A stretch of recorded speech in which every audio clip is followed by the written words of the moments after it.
talk to us, John, maybe we go back to you about the restart and what are your agency's plans and what do you see as the biggest challenges as we look to kind of restart?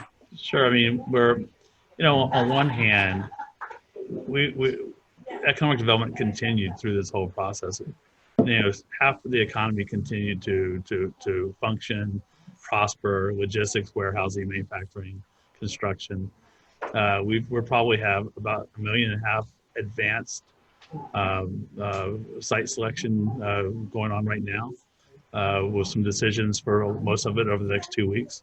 So a lot of it, we feel like people are looking at it as a little bit of a safe haven from the East Coast or more densely populated areas in the tri-state area up north. So, and I think supply chains are going to change as well.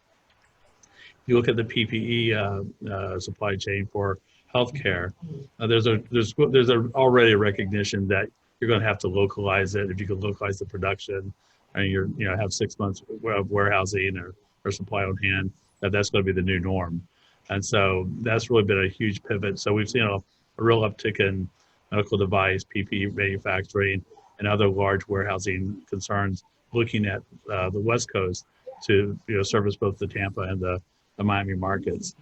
The thing that we're working on right now that we're most excited about is that we'll be, once we get final approval by the Board of County Commissioners next Tuesday, we'll be distributing $50 million in both individual and business assistance in grants. And so that'll give us the ability to distribute $20 million of grant relief to individuals for rent assistance or utility assistance or mortgage assistance. That'll allow us to support 5,000-6,000 businesses with $5,000 grants to help them relaunch, reopen. We'll be able to provide several thousand businesses with a month's worth of PPE, so they can help convince their customer base that they've opened up in a safe manner. And lastly, for those workers who really need to go back to work but don't have childcare options, we're providing vouchers and scholarship opportunities for them to go back. And so I think that's going to be a restart. There's a contradiction right now between how the PPP works and reemployment works. And so in some sectors, it's more affordable to stay, or it's more, from a cash flow perspective, it's better to be on reemployment than to go back to work to a part-time job. And we're going to have to help transition that right now. So we're working very closely with our career source and our employment partners. We're working very closely with FGCU to make sure the students come back, so that there's a full contingency at FSW, Hodges, and FGCU to have a full-time reopening. So we have to make sure we're having to balance both the workforce, the institutional, current economic development needs together to make sure they're all working together, not one's not giving more support than the others. So they all have to work in tandem right now. Right. When do you expect more communication to come out on that program you just outlined? I am in the process of building that communication platform with my other county staff. So if we get the final approval, which we expect Tuesday, the next Board of County Commission meeting, then we'll be announcing it, for a very short launch, in the next few days after that.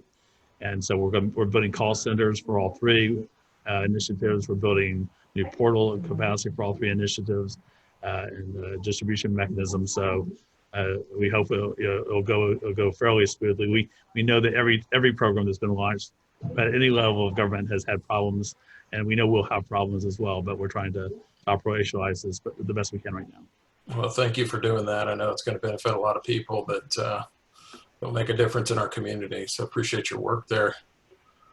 Steve, how about your group? Talk to us about the restart plans for the city and the challenges you see, and what do you expect it to look like as we get back into more businesses as we saw in February, January? Yeah, there's different challenges we face. We face our city government challenges of restarting and how we're going to do that moving forward. The city right now, as majority of employees are they're working remotely, and we're adjusting to that whole process of working remotely.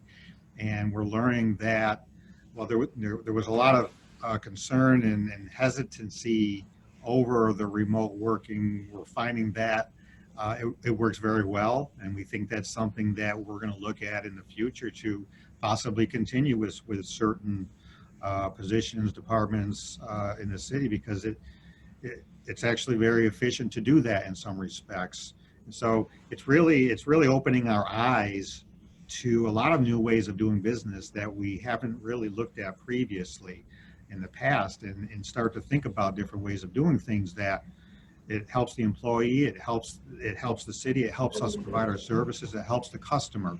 So, this is an unfortunate event, obviously, but it's given us some opportunity here to look at some of those institutions and the old way of doing things, and looking at saying, maybe there's another way to do some of these jobs that we've done previously.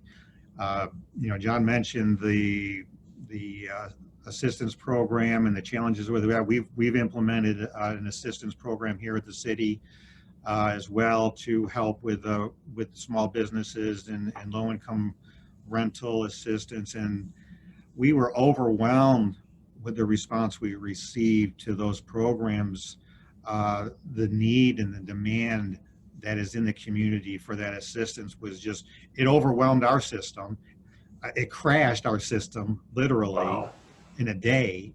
We just couldn't believe, we knew that there was a lot of people hurting out there, but we just had no idea the total impact that it really was. And